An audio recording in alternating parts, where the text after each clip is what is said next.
The federal government says 3.36 trillion naira have been allocated for fuel subsidy in 2023 budget as Nigeria's debt profile hit $102 billion. The Minister of Finance, Zainab Ahmed, made this known while giving a breakdown of the 2023 budget in Abuja. She says the 2023 budget proposal has a budget deficit of 10.78 trillion naira, adding that the 2023 budget will be funded through domestic and multilateral borrowings and proceeds from privatization. She added that out of $102 billion of Nigeria's debt, 35% is foreign and 65% is domestic, adding that the current public debt is at 23% of the country's gross domestic product, while the 2023 budget also factored in 17.16% inflation. Inclusive of government-owned enterprises and project-tied loans is projected to be 20.51 trillion naira. And this is 18.4% higher than the amended 2022 budget. The recurrent non-debt spending estimated to amount to, so this is salaries and pensions, is estimated to be at 8.49 trillion, inclusive of 20 billion social investment fund. The aggregate capital expenditure of 5.34 trillion is 26% of the total expenditure. This is below our set target of 30%, but this 26% also includes the capital expenditure component of the statutory transfers, agencies such as the, arms of government such as the National Assembly, as well as the judiciary, government-owned enterprises capital expenditure, as well as project-tied loan disbursements that are projected to be done in 2023. At 6.31 trillion, debt service is 30.8% of total expenditure. This is 71.2% higher than the 2022 estimate, as it includes interest of 1.1 trillion for the Ways and Means from the Central Bank of Nigeria.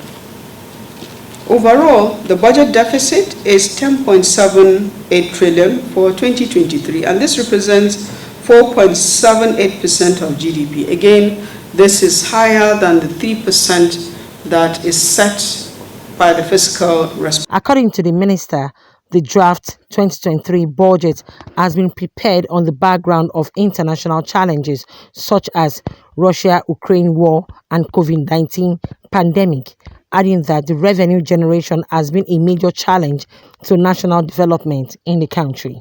On the allocation for critical sector, she added that the sum of 2.05 trillion naira is allocated to education and 1.58 trillion naira for health. She further rules out that 2.74 trillion naira is allocated to defense and security, while infrastructure got 908.9 billion naira and social development and poverty reduction as 756 billion naira. Responsibility Act.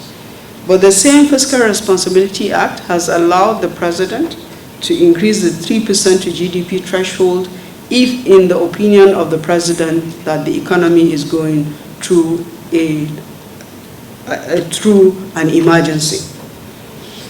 The budget deficit is to be financed mainly by domestic borrowing as well as foreign borrowing. Domestic borrowing at 7.04 trillion, while foreign borrowing is at 1.76 trillion.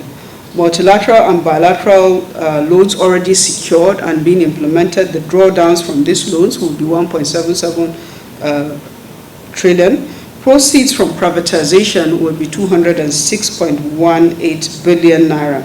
As envisaged by law, there is a continuous need to exceed the threshold considering the existential issues of security. She further explained that the total revenue available to fund the 2023 federal government budget is estimated at 9.7 trillion naira.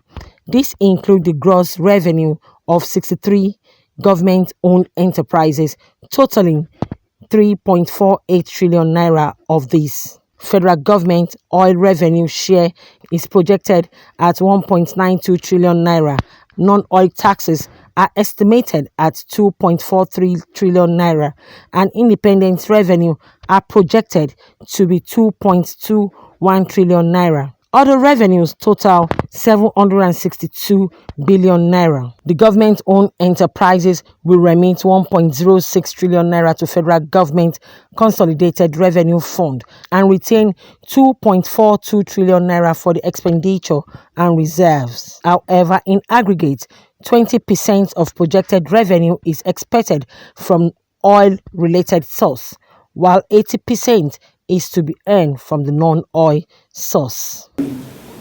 And we are right to claim that the Nigerian economy is diversified across several sectors, with several sectors of the economy reporting macroeconomic resilience,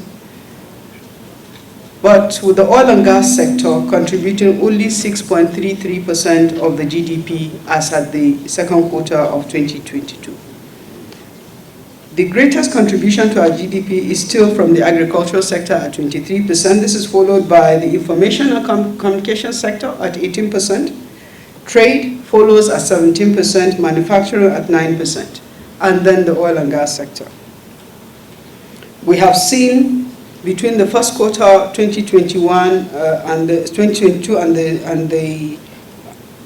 the second quarter 2022, significant increase in transportation and storage. So the transport sector has grown by 168%. This growth is closely followed by the growth in the electricity, gas and steam sector by 54%, and then the water and supply sector by 46%. There are several sectors that are reporting positive growth, but the oil and gas and the mining sector are continuing. The real GDP growth is projected at 3.75% in 2023 compared to 4.39% in the National Development Plan. Growth is expected to moderate to 3.3% in 2024 before picking up to 3.4% in 2025. The inflation rate is projected to average 17.16% in 2023 and the 14.93% projected in the National Development Plan for 2023. Kike Lomo Okere, TV News, Abuja.